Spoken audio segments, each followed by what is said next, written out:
Olá pessoal, Prof. Mari, estamos aqui hoje para falar de algumas estruturas viscerais pertencentes à parte respiratórias que conseguimos observar na cabeça e no pescoço. As nossas imagens são retiradas dos nossos atlas de referência, o Netter e o Sobota, que são atlas muito bons que nós utilizamos no laboratório de anatomia para o estudo das estruturas. Lembre-se que aqui são só algumas imagens. Sempre bom vocês pegarem os livros e olharem outras imagens, outros cortes, para aprofundar e aprimorar o conhecimento de vocês. Então, a gente começa com a parte respiratória, com a parte de nariz externo. Nosso nariz externamente, ele é formado por uma raiz, um dorso, que é a parte superior, um ápice, que é a pontinha, as asas, que são as partes laterais, e a narina, que são os orifícios de entrada do sistema respiratório. Se nós tirarmos a nossa pele e o nosso músculo, nosso músculo nasal que recobre o nosso nariz, nós vamos encontrar aqui o osso nasal e as cartilagens pertencentes ao nosso nariz externo.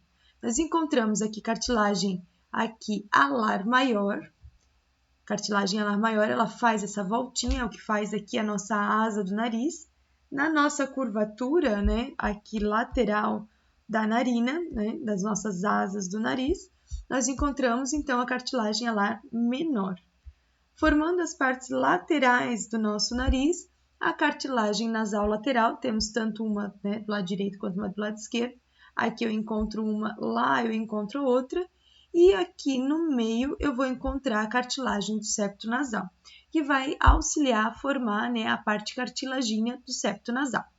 Então, nós encontramos cartilagem alar maior, cartilagem alar menor. Pode ter mais de uma cartilagem alar menor. Cartilagem nasal lateral, lembre-se que essas têm direito e esquerdo, e no plano sagital mediano, cartilagem do septo nasal. Então, aqui a gente vê a cartilagem alar maior e a outra cartilagem alar maior, delimitando aqui as minhas narinas, que são os orifícios de entrada do nosso sistema respiratório. O nosso nariz, internamente, ele é dividido em duas partes, vestíbulo e cavidade nasal. O vestíbulo, ele se distende da minha narina, que é o orifício de entrada do meu sistema respiratório, até aonde eu tenho aqui o meu limiar do meu nariz, que é essa voltinha que eu tenho aqui. Então, quando eu olho a minha narina, olho as minhas narinas, os dois orifícios de entrada, percebo aqui a minha asa do nariz, eu tenho uma voltinha aqui. Essa voltinha, ela se projeta internamente, formando aqui o limiar do nariz. É mais ou menos um limite para onde eu tenho o vestíbulo, o local onde eu tenho as minhas vibriças, os meus pelinhos, que vão vibrar quando o ar vai passar, fazendo a filtragem do nosso ar. Passando aqui do limiar do nariz, antes de chegar aqui nas conchas nasais, eu tenho uma parte de entrada, que é chamado de átrio do nariz, uma parte dilatada, uma parte de abertura, antes de chegar aqui as minhas conchas nasais. Então, a parte do vestíbulo do nariz é formado por uma narina, que é a entrada para o vestíbulo do nariz, um limiar do nariz, que é essa voltinha que eu tenho que se projeta internamente, e uma parte superior que eu chamo de átrio do nariz. Lembrando que aqui do limiar até a narina eu encontro as minhas vibriças. Daqui para posterior eu chamo de cavidade nasal. E essa cavidade nasal é onde eu vou encontrar aqui as minhas dilatações na parede lateral, da minha cavidade nasal, tanto direita quanto esquerda, chamados de conchas nasais. Tá? Separando a minha cavidade nasal em um compartimento direito e um compartimento esquerdo, eu vou ter o meu septo nasal. O meu septo nasal, ele é dividido em uma parte óssea, uma parte cartilagínea e uma parte membranácea. Quando a gente olha a narina aqui, eu consigo segurar a parte que separa as minhas duas narinas, o meu septo nasal. E se vocês pegarem essa partezinha e palpar levemente, vocês vão sentir que é molinho. E se vocês forem colocando o dedo um pouquinho mais para cima, vocês vão sentir que começa a ficar mais espesso, mais durinho, que é a cartilagem do septo nasal. Então, essa parte anterior, antes de chegar à parte durinha, antes de chegar à cartilagem do septo nasal, é chamado de parte membranácea do septo nasal. Algumas pessoas acabam colocando piercing nessa parte membranácea do septo nasal. Se eu dilatar assim, o que eu observo aqui? A minha concha nasal inferior e a minha concha nasal média. Então, se vocês abrirem lá, né, o nariz de vocês assim na frente do espelho, né, nariz de porquinho na frente do espelho, vocês vão ver aqui uma concha nasal inferior e uma concha nasal média. Aqui é a mesma coisa, a concha nasal inferior e a concha nasal média, tá? Então, essa parte molinha que a gente tem do septo nasal é a parte membranácea do septo nasal, tá? Então, quando eu tiro a minha mucosa, minha túnica mucosa do meu septo nasal, eu consigo perceber que eu tenho uma parte cartilagínea que forma o meu septo nasal e uma parte óssea que forma o meu septo nasal. A parte óssea é dividida por duas partes, o vômer, que forma a parte mais posterior e inferior, e o etimoide, com a sua lâmina perpendicular do osso etimoide, que forma a parte mais posterior e superior. Então, a parte anterior do septo nasal é formada por, né, a parte bem anteriorzinha aqui, inferior, aqui é a parte membranácea. Quando eu tiro essa túnica mucosa, eu vou observar a parte cartilagínea e para a parte posterior superior, a parte óssea formada pela lâmina perpendicular do osso etimoide e a parte mais inferior, a parte óssea do septo nasal formada pela lâmina perpendicular do osso etimoide superior e inferiormente pelo vômer, tá? Então, a parte óssea é formada por duas partes, né, dois ossos, o vômer e o etimoide. E aí, quando a gente observa a minha cavidade nasal propriamente dita, né? Se a gente tinha um buraquinho de entrada que era a narina, a gente vai ter o buraquinho de saída que é o cóno, tá? Então, o buraco de entrada da cavidade nasal, né? Do meu nariz interno é a narina e o orifício de saída vai ser o cóno. E, né, funcionalmente, a gente divide a minha cavidade nasal em duas partes, uma parte olfatória e uma parte respiratória. Quando a gente chama de parte olfatória, é porque é onde eu vou ter, né, comunicação aqui com o meu bulbo olfatório, com os meus nervos olfatórios. Então, essa parte da concha nasal superior, do meato nasal superior e a partezinha bem superior da concha nasal média aqui, e inclusive, né, a parte do septo nasal, que corresponde a essa mesma área, elas são chamadas de partes olfatórias da cavidade nasal, porque os meus nervos olfatórios, eles estão captando as informações sensitivas de olfato, né, nessa região. Na parte da concha nasal média inferior, os seus meatos nasal médio inferior, assim como a parte, né, média inferior do meu septo nasal, essas partes, os nervos olfatórios, eles não chegam. Então, a gente chama só de parte respiratória, porque o ar só vai passar e ser feito o condicionamento do ar, aquecer, filtrar e umidificar, tá? Então, o terço superior é a parte olfatória e os 2 terços inferiores são as partes respiratórias. Lembrando tanto da parede lateral da cavidade nasal quanto a parede medial, que é formada pelo septo nasal, tanto direito quanto esquerdo. E na minha cavidade nasal, ó, e tanto do lado direito quanto do lado esquerdo, eu vou encontrar projeções que são chamados, né, de conchas nasais. Então, eu tenho uma concha nasal superior, uma concha nasal média e uma concha nasal inferior. E embaixo, né, dessas conchas eu vou ter os espaços. O espaço, então, é meato nasal superior, meato nasal médio e o meato nasal inferior.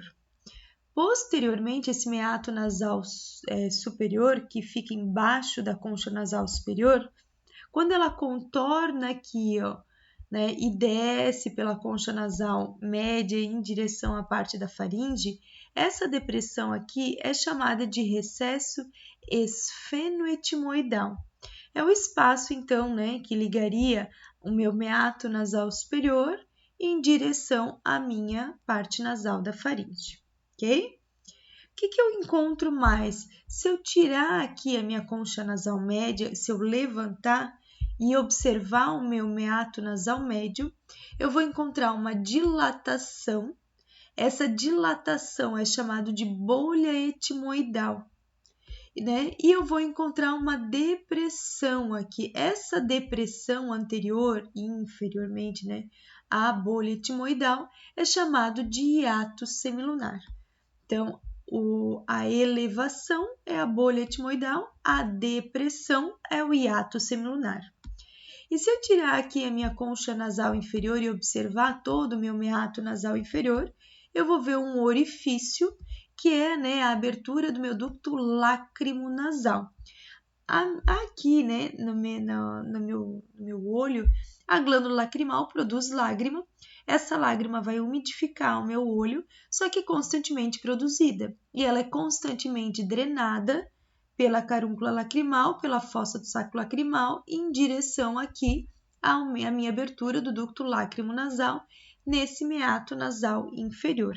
Tanto que quando a gente tem alguma irritação que começa a coçar o olho, ou quando a gente vai chorar, antes de chorar, né? A gente começa a fungar demais, porque está sendo drenado esse excesso de produção de lágrima. E quando a emoção, né, não consegue ser drenada via ducto lacrimonasal, ela transborda pela pálpebra, tá? Então, o orifício de abertura da comunicação com a parte olfatória, né, a parte óptica, a gente tem aqui o ducto, né, vai ter um ductozinho lacrimonasal. E no meu meato nasal inferior é onde eu tenho a abertura do ducto lacrimonasal, para a drenagem da lágrima do lado do meu olho. Associado aqui, né, com a minha cavidade nasal, eu vou ter os meus seios paranasais. Então, eu tenho aqui, ó, associado dentro da minha maxila, o meu seio maxilar, tanto direito quanto esquerdo, tá? Associado dentro do corpo aqui do esfenoide, o seio esfenoidal. Dentro do osso frontal, o meu seio frontal. E dentro do meu etimoide, né, que vai compor aqui a minha concha nasal superior e parte da minha concha nasal média, eu vou ter o quê? As minhas células etimoidais. Então, essas células etimoidais eu divido em anteriores, em médias e células etimoidais posteriores. As anteriores mais próximas do seio frontal, as médias no meio e as posteriores mais próximas aqui do meu seio esfenoidal. Okay? Então, as células, se eu juntar todas as minhas células etimoidais, vão formar o meu seio etimoidal. Depois, então, aqui, né, que saiu da minha cavidade nasal, o meu ar vai passar para a faringe. A faringe é uma parte de comum passagem, tanto para o sistema respiratório quanto para o sistema digestório. Então, aqui eu tinha o seio frontal, o seio esfenoidal, o septo nasal, a abertura posterior, que é o cóano, e do cóano para posterior até a sexta vértebra cervical, ou a margem inferior da cartilagem cricoide, nós vamos ter a minha faringe. E a faringe é dividida em 3 partes: parte nasal da faringe, parte oral da faringe e parte laríngea da faringe. Do cóano até a úvula, eu vou ter a parte nasal da faringe. Da úvula até a minha cartilagem epiglótica, eu vou ter a parte oral da faringe. Da parte, né, do ápice aqui da cartilagem epiglótica até a margem inferior aqui da cartilagem cricoide ou nível da sexta vértebra cervical, nós encontramos a parte laríngea da faringe. Então, parte nasal da faringe, somente parte respiratória. Parte oral da faringe, parte respiratória e digestória. Parte laríngea da faringe, parte digestória e respiratória, ok? De cóano até úvula palatina, de úvula palatina até epiglote, de epiglote até sexta vértebra cervical, né? Ou a parte margem inferior da cartilagem cricoide, ou a constrição faringoesofágica, que são as 3 estruturas na mesma região. Se eu tirar aqui essa parte das vértebras e olhar uma vista posterior, eu vejo aqui o meu septo nasal, que é isso daqui, as minhas conchas nasais inferiores e conchas nasais médias, vejo a minha úvula palatina aqui, vejo a minha epiglote, vejo aqui, né, minha constrição faringoesofágica.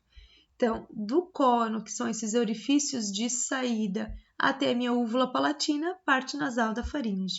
Da úvula até a epiglote, parte oral da faringe. Da epiglote até margem inferior da cartilagem cricoide ou sexta vértebra cervical ou constrição faringoesofágica, nós temos a parte laríngea da faringe. Parte nasal, porque se comunica com a cavidade nasal. Parte oral, porque se comunica com a cavidade oral. Parte laríngea, porque se comunica aqui com a laringe.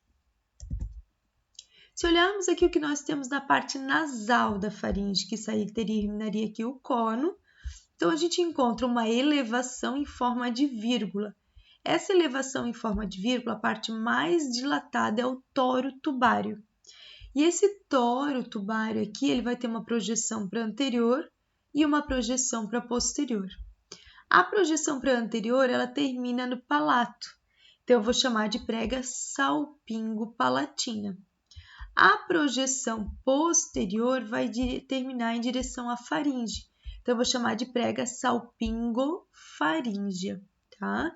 Então, acho a elevação, que é o meu toro tubário, né? Lembra que um touro tem dois chifrinhos. Um chifrinho para anterior, que é a prega salpingo-palatina, porque termina na região de palato, e o chifrinho maior e para posterior, ó, prega salpingo-faríngea, lá em direção à minha faringe.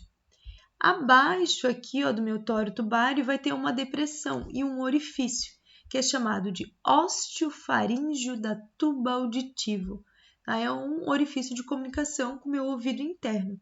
Ósteo porque é buraco, faríngeo porque está na faringe da tuba auditiva, porque se comunica com a tuba auditiva. E na parede superior e posterior da minha parte nasal da faringe, eu encontro uma tonsila, que é uma tonsila faríngea. Tá? Então, essa tonsila faríngea é um local onde tem acúmulos de células de defesa, nossos glóbulos brancos, e duplicação quando tem algum contato com substância estranha. Se eu abrir o meu toro tubário, ele é assim elevado porque aqui dentro, então se eu fizer um corte, né, frontal ou coronal, ou mesmo um corte transversal, eu consigo observar que aqui dentro do toro tubário também tem uma tonsila, que é chamada de tonsila tubária, porque ela se encontra dentro do toro tubário, ok? Posterior aqui ao meu toro tubário e a minha prega salpingo-faríngeo, eu vou ter uma depressão, que é o recesso faríngeo. Então, recesso faríngeo é a depressão posterior ao toro tubário e a prega salpingo-faríngeo. E aí chegamos aqui ó, na minha úvula palatina. Então, lembrem que da úvula palatina até a cartilagem epiglótica, agora a gente vai ter a parte oral da faringe, tá? Nessa parte oral da faringe, a gente vai encontrar, né, aqui a minha úvula palatina penduradinha ali, né, que faz parte lá do palato. Então, o orifício de passagem aqui, né, então eu encontro fixando ó, lateralmente a minha epiglote, a prega, né, glossoepiglótica lateral e a mediana, fixando então a minha epiglote à minha língua. Fixando a minha epiglote aqui na parede lateral, vai ser a prega agora faringoepiglótica. Então, eu tenho uma prega para lateral aqui, outra prega para lateral aqui. Se eu puxar a minha epiglote, eu vou ver que eu tenho uma prega mediana e duas pregas laterais. Então, se eu puxar a epiglote, é isso daqui que eu vou observar. Uma epiglote, uma raiz da língua. Por isso que eu tenho uma prega glossoepiglótica mediana e duas pregas glossoepiglóticas laterais. E próximo aqui dessa glossoepiglótica, vai sair da epiglote, agora vai vir para a lateral, para a faringe, que é a prega faringoepiglótica, ok? Delimitando entre a prega, né, glossoepiglótica mediana e glossoepiglótica lateral, a gente vai ter duas depressões, que são as valéculas epiglóticas. São as duas depressõezinhas que ficam, né, entre a prega glossoepiglótica mediana e glossoepiglótica lateral. Se a gente voltar aqui, ó, tá? Vejo a minha epiglote aqui, tá? Vejo que tem uma prega, ó, indo da epiglote lá para a parede da faringe, que é a prega, né, faringoepiglótica. E olha a depressão aqui entre a raiz da língua, né, e a epiglote. E isso daqui é chamado de valécula epiglótica. É um valinho, não deixa de ser um valo, né?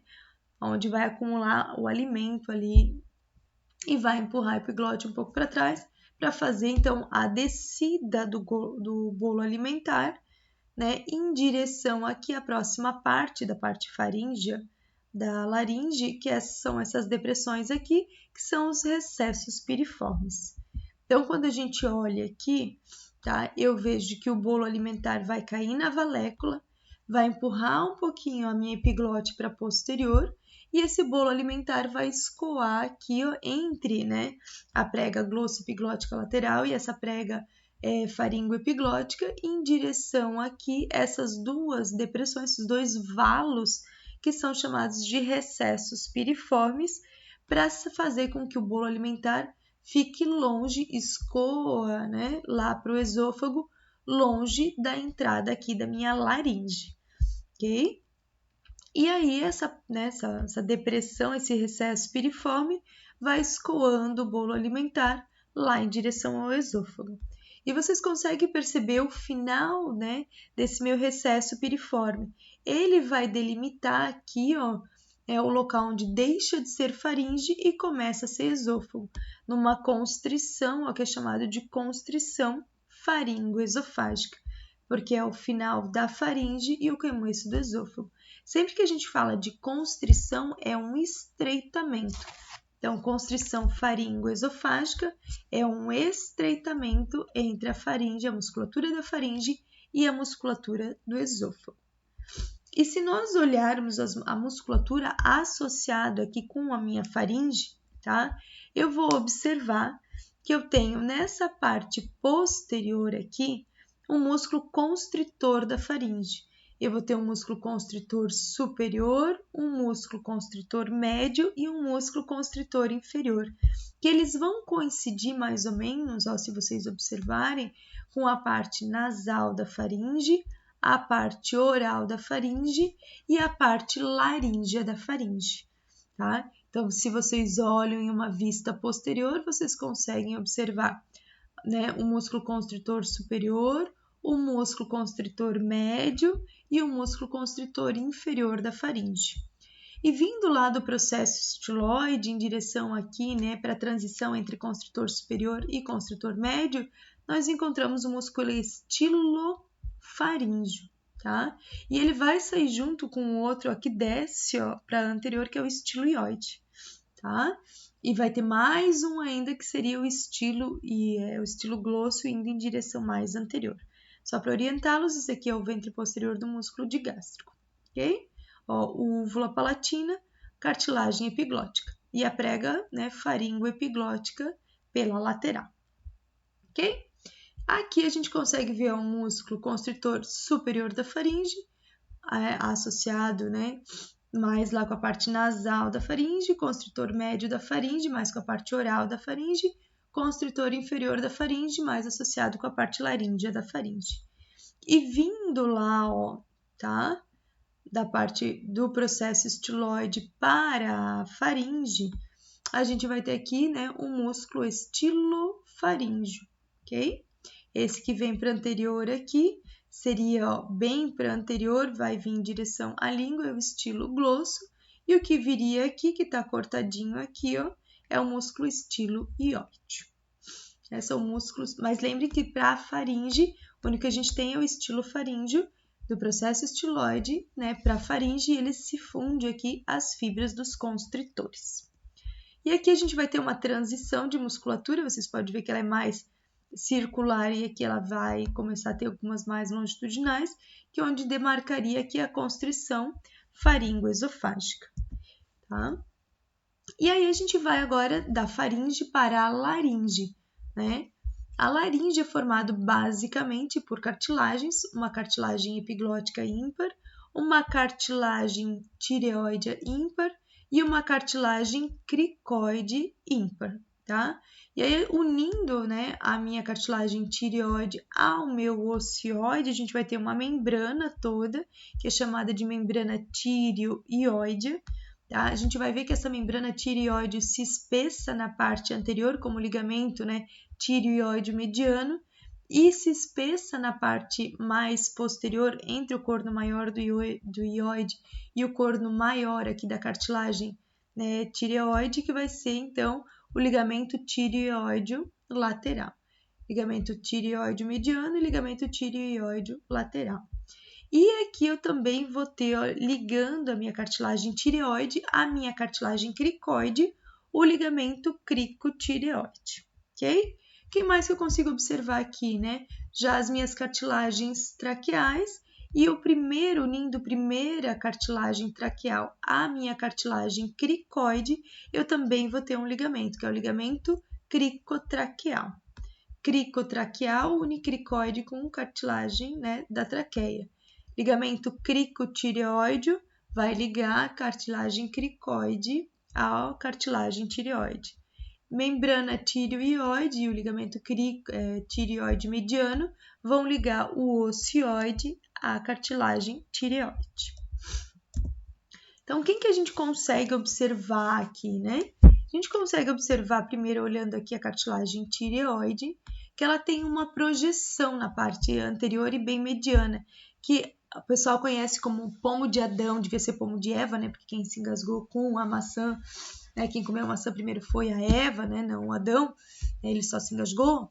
Então, devia ser pomo de Eva, mas é chamado de pomo de Adão, né? Diz que por isso que ficou projetado, né? Ou, né, o meu gogó. O nome anatômico é proeminência laríngea da cartilagem tireoide, tá?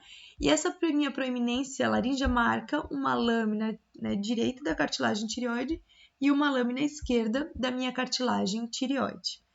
Essa minha cartilagem tireoide, se vocês olharem aqui na proeminência laríngea, tem essa entrada, toda essa entrada aqui é chamada de incisura tireoide superior. Ela é bem demarcada, diferente de uma leve entradinha que eu tenho na parte inferior, que é chamada de incisura tireoide inferior. Então, acho a minha preeminência laríngea, superiormente a ela eu tenho a minha incisura tireoide superior, e inferiormente a ela a minha incisura tireoide inferior, ok? Para um lado, lâmina direita da cartilagem tireoide, para o outro lado, lâmina esquerda da minha cartilagem tireoide, tá? E se vocês olharem, a gente vai ter, ó, no final aqui, antes de começar o meu corno superior da cartilagem tireoide, vocês vão ver uma elevaçãozinha, tanto na parte superior quanto na parte inferior, que eu vou chamar, né, de tubérculo tireoide. Na parte superior, tubérculo tireoide superior, e vocês vão ver que tem uma elevaçãozinha até chegar aqui no meu tubérculo tireoide inferior. Então, acho meu tubérculo tireoide superior, eu vejo que tem uma leve elevaçãozinha até chegar no meu tubérculo tireoide inferior, tá? Isso numa vista anterior. Se eu colocar numa vista lateral, fica mais fácil, ó. Achei aqui minha incisura tireoide superior, a minha incisura tireoide inferior. Minha lâmina direita da cartilagem tireoide, acho meu corno superior para cima, acho meu corno inferior para baixo, porque superior é para cima, inferior é para baixo, óbvio, tá? Então, próximo do meu corno superior, eu vou ter aqui uma elevação que é chamada de tubérculo superior, porque superior é para cima, e um tubérculo inferior, porque inferior é para baixo. Ligando os dois, eu vou ter uma linha oblíqua da minha cartilagem tireoide. Então, a minha linha oblíqua liga o meu tubérculo, né, tireoide superior com o meu tubérculo tireoide inferior, ok? E aí eu acho que, lembra, unindo o meu ocioide à minha cartilagem tireoide, a membrana tireoide. Essa membrana tireoide, ela tem um espessamento na parte mediana, que é o ligamento tireoide mediano, unindo o corpo do ocioide à minha incisura tireoide superior, e unindo o corno maior do ocioide e o corno maior, o corno superior da cartilagem tireoide, a gente vai ter aqui o meu ligamento tireoide lateral. Se vocês observarem nas peças anatômicas, nesse ligamento tireoide lateral vai ter uma elevaçãozinha, uma projeçãozinha arredondada. Dentro desse ligamento tem uma cartilagem que é chamada de cartilagem tritrícia, tá? Que ela ela reforça, né, e dá um pouquinho de sustentação para esse ligamento tireoide lateral. Então, essa elevaçãozinha é chamada de cartilagem tritrícia, ok? Então, agora vamos para a cartilagem cricoide, tá? Cartilagem cricoide, diferente da cartilagem tireoide, porque a cartilagem tireoide é chamada de uma cartilagem em forma de escudo, que ela só é a parte anterior e lateral. A cartilagem cricoide em formato de anel, mas é um anel onde tem uma parte anterior mais fina e uma parte posterior bem larga, tá? Então, a gente chama de arco da cartilagem cricoide a parte anterior, arco anterior, e a parte posterior eu chamo de lâmina da cartilagem cricoide. Então, a parte anterolateral aqui, que é mais fina, é chamado de arco, e a parte posterior, que é larga e que sustenta a cartilagem aritenoide, é chamado de lâmina da cartilagem cricoide, ok?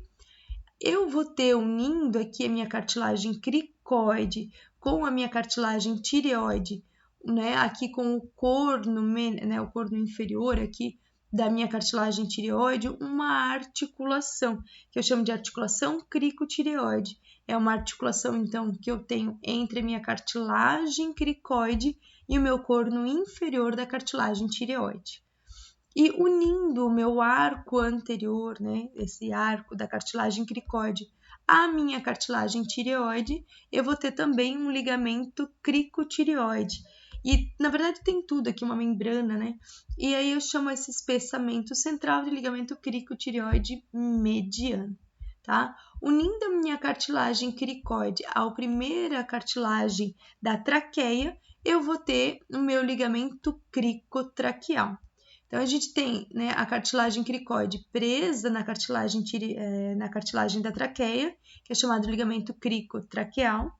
Ela fixa também, né, a minha cartilagem tireoide aqui, né, a minha lâmina direita e esquerda da minha cartilagem tireoide como ligamento cricotireoide e o espessamento central unindo aqui com a incisura tireoide inferior como ligamento cricotireoide mediano.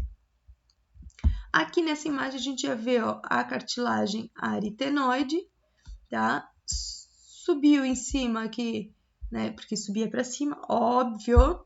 Em formato de chifrinho, minha cartilagem corniculada. E a bolinha que tem em cima seria a cartilagem cuneiforme. Uma bolinha em forma de cunha, tá? Então, quem que a gente encontra aqui, ó? A minha cartilagem, ó, aritenoide, a minha cartilagem corniculada e a minha cartilagem cuneiforme, que são as duas partes cilíndricas aqui no ápice da minha cartilagem corniculada.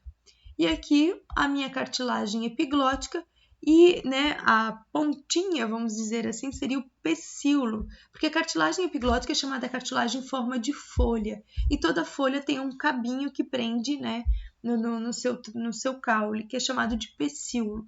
Então, fazendo associação, eu tenho o meu pecíolo, né, epiglótico e a minha folha, a minha cartilagem epiglótica, tá? Quando eu tenho túnica mucosa recobrindo isso, eu chamo só de epiglote, e onde eu tinha o meu pecíolo epiglótico, vai formar uma projeção que eu chamo de tubérculo epiglótico. Então, se eu tenho túnica mucosa, eu chamo de tubérculo epiglótico e epiglote. Se eu tenho, né, sem a túnica mucosa, eu vou chamar de pecíolo e cartilagem epiglótica, ok? Quando eu tenho aqui, né, a minha túnica mucosa unindo, né, aqui a minha cartilagem epiglótica, a minha epiglote, né, as minhas cartilagens cuneiforme e corniculada, tá? Vai formar uns tubérculos. Então, o meu tecido, né, vai circundar minha cartilagem cuneiforme, vai circundar a minha cartilagem corniculada e aí vai formar os meus tubérculos, tá? Meu tubérculo corniculado recoberto por túnica é chamado de tubérculo corniculado. Cartilagem corniculada recoberta pela túnica mucosa forma o tubérculo. Cartilagem cuneiforme recoberta pela túnica mucosa, tubérculo cuneiforme. Então, essa prega que eu tenho aqui, ó, é chamada de prega ariepiglótica, porque ela vai unir desde aqui da minha cartilagem aritenoide até a minha cartilagem epiglótica. Então, esse aqui é chamado de prega ariepiglótica. E nessa prega ariepiglótica, tem uma do lado direito e uma do lado esquerdo, elas se encontram numa depressão, que é chamada de incisura interaritenoide, tá? é uma incisura que eu vou ter entre as minhas duas aritenoides. E aí eu tenho uma elevação e outra elevação nessa prega ariepiglótica, que é chamado de tubérculo, né, cuneiforme e o tubérculo corniculado, tá? Lembre que o corno sempre está no meio da situação, né? Então, por isso que ele fica mais voltado para o meio, né? E a cuneiforme mais para a lateral, ok? E aí a gente tem, né, as estruturas que vão formar, o que eu já falei um pouquinho antes, tá? Vão formar essa entrada da minha laringe. O buraco de entrada para a laringe é chamado de ádito da laringe, ok? E esse ádito da laringe, esse buraco que vai adentrar para a laringe, ele é, né, limitado, vamos dizer assim, pela minha cartilagem epiglótica, pela minha prega, né, ariepiglótica. Lembrem que nessa prega ariepiglótica eu vou ter um tubérculo, né, cuneiforme e um tubérculo corniculado, tubérculo cuneiforme formado pela mucosa passando pela cartilagem cuneiforme, tubérculo corniculado pela mucosa recobrindo, né, a cartilagem cuneiforme. Uma incisura interaritenoide, uma entradinha que é uma incisura entre as aritenoides, e aí a mesma coisa para o lado oposto. Por isso vão formar uma abertura para a laringe. Então, essa abertura da laringe vai chegar em duas pregas, uma prega superior e uma prega inferior. A prega superior é a prega vestibular e a prega inferior é a prega vocal. Lembre, vocês primeiro passam no vestibular, por isso que a prega vestibular vem antes. Depois vocês gritam de felicidade, por isso que a voz vem depois, tá? Uma prega vestibular e depois uma prega vocal. Antes de chegar nessa prega vestibular, eu tenho um espaço que é chamado de vestíbulo. Lembrem que vestíbulo é o hall de entrada. Então, o hall de entrada, né, da minha laringe é chamado de vestíbulo da laringe. E aqui eu tenho a minha prega vestibular. Entre a minha prega vestibular e a minha prega vocal, que são elevações, eu vou ter uma depressão, que é chamada de ventrículo da laringe, ok? Então, o ventrículo da laringe é o espaço entre a prega vestibular e a prega vocal. Dentro da minha prega vocal, se eu tirar, né, a minha túnica mucosa, eu vou encontrar o meu músculo vocal e teria também aqui, ó, que é esse mais em cinzinha ali, depois o meu ligamento vocal, ok? E o espaço abaixo da minha prega vocal é chamado de cavidade infraglótica, tá? Então, assim, quando vocês fecham essa estrutura entre a minha prega vestibular direita e a prega vestibular esquerda, vai formar um espaço que eu chamo de rima do vestíbulo, tá? Que é o espaço que vai formar entre a minha prega vestibular direita com a minha prega vestibular esquerda. Quando eu olho a minha prega vocal e fecho, então, da margem superior aqui da minha prega vocal até a margem inferior da minha prega vocal e os seus constituintes, o músculo vocal e o ligamento vocal, isso vai formar a glote, tá? Então, o que é a glote? É o espaço compreendido entre a margem superior da prega vocal, a margem inferior da prega vocal e os seus constituintes que vão formar essa prega vocal, que é o músculo vocal e o ligamento vocal. Então, se eu fechar e olhar o espaço formado entre as minhas pregas vestibulares, vai formar, né, a rima do vestíbulo. Se eu fechar e observar o espaço formado entre as minhas pregas vocais e os seus constituintes, né, entre a glote, vai formar a rima da glote. Então, quem tem edema de glote por alguma reação alérgica, por exemplo, tá, vai inchar, vai dar um edema, um acúmulo de líquido, né? Vai inchar, então, essa minha glote, da margem superior da minha prega vocal até a minha margem inferior, o músculo vocal e o meu ligamento vocal. Então, aqui em redor desses constituintes vai ter um acúmulo de líquido que vai fazer eles incharem e se aproximarem, diminuindo o fluxo respiratório, né, para minha traqueia e lá para os meus brônquios e seguindo para o meu sistema respiratório, ok? Então, na margem inferior da prega vocal para baixo até chegar, né, porque é da margem inferior para baixo, óbvio, né, vai até chegar na minha primeira cartilagem traqueal e eu vou ter um espaço que é chamado de cavidade infraglótica, abaixo da glote. E aí eu tenho os meus músculos associados aqui com a minha laringe, tá? Então eu tenho, né, unindo aqui a minha cartilagem cricoide à minha cartilagem tireoide na parte anterior, né? Eu vou ter o meu músculo cricotireoide. A parte mais anterior é a parte reta e a parte mais posterior é a parte oblíqua. Então, unindo cartilagem cricoide à minha cartilagem tireoide, é o cricotireoide. Parte reta é a mais anterior e a mais posterior é a parte oblíqua. Então, cricotireoide, parte reta, cricotireoide, parte oblíqua, ok? Depois, agora, se eu olhar tirar essa cartilagem tireoide, unindo a parte interna da cartilagem tireoide aqui a minha cartilagem epiglótica, eu vou ter o meu músculo tíreo epiglótico, porque as fibras, se vocês seguirem, ó, vão em direção, tá, a minha cartilagem epiglótica.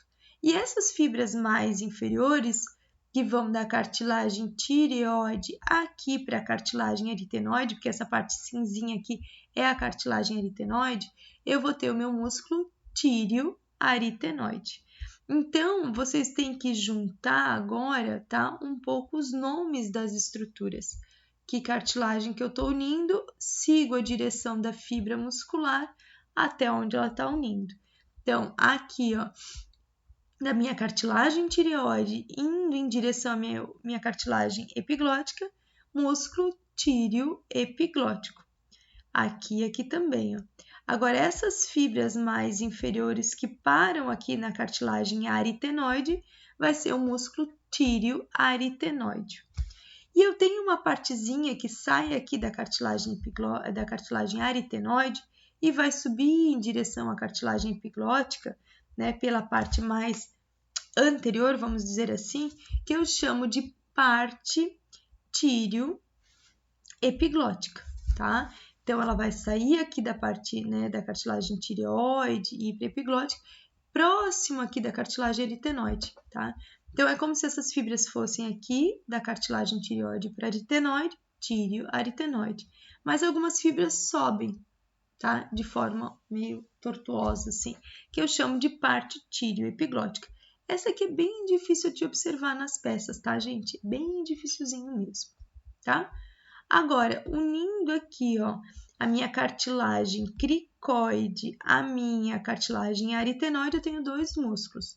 O cricoaritenoide posterior e o cricoaritenoide lateral. Então, acho aqui, ó, meu cricotireoide, parte reta e parte oblíqua.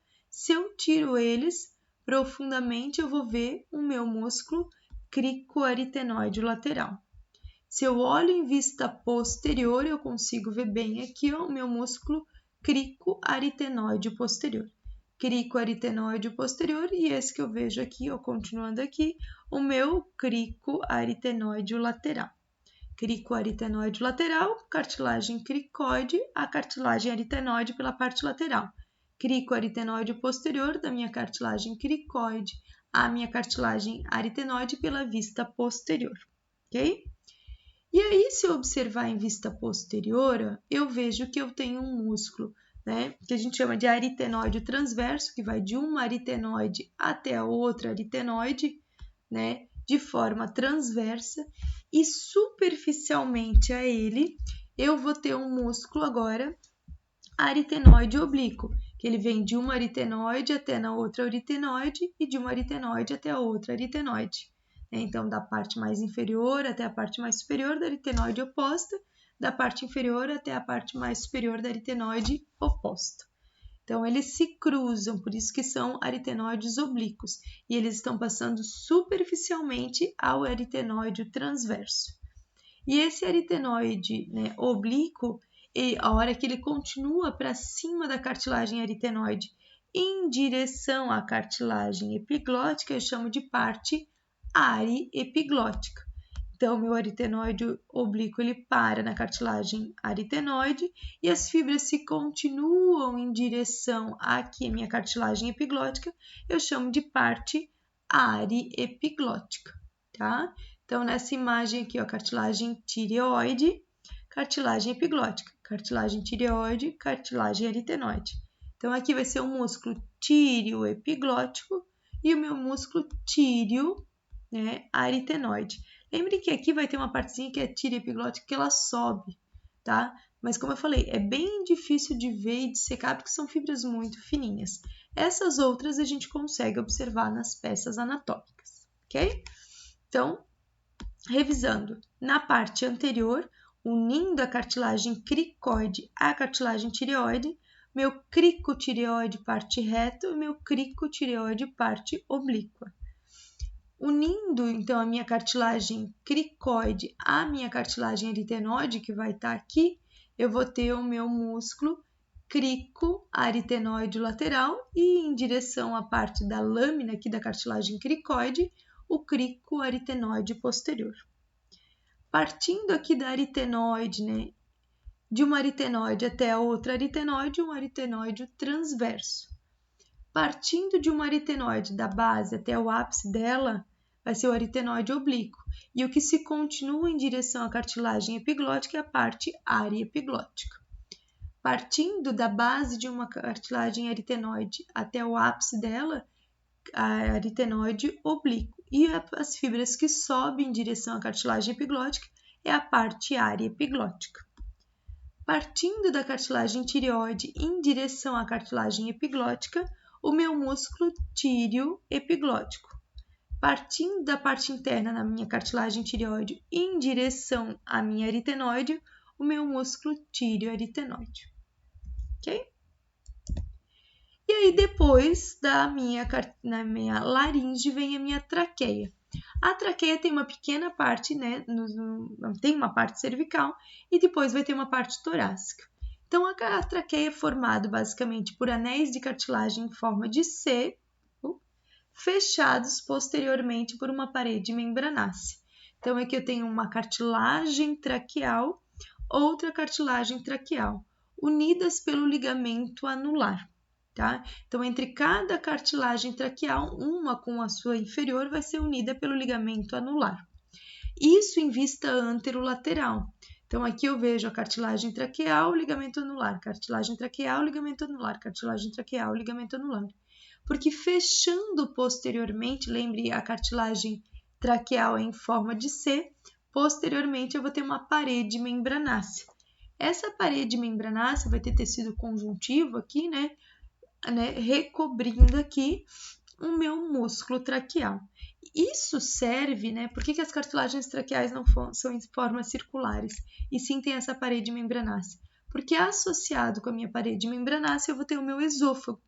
E se eu comer alguma coisa que seja de um tamanho maior, que o esôfago precise se expandir, ele vai empurrar essa parede membranácea, esse músculo traqueal, para a parte interna da traqueia, fazendo com que aumente o espaço para o esôfago e para o alimento, para esse bolo alimentar passar.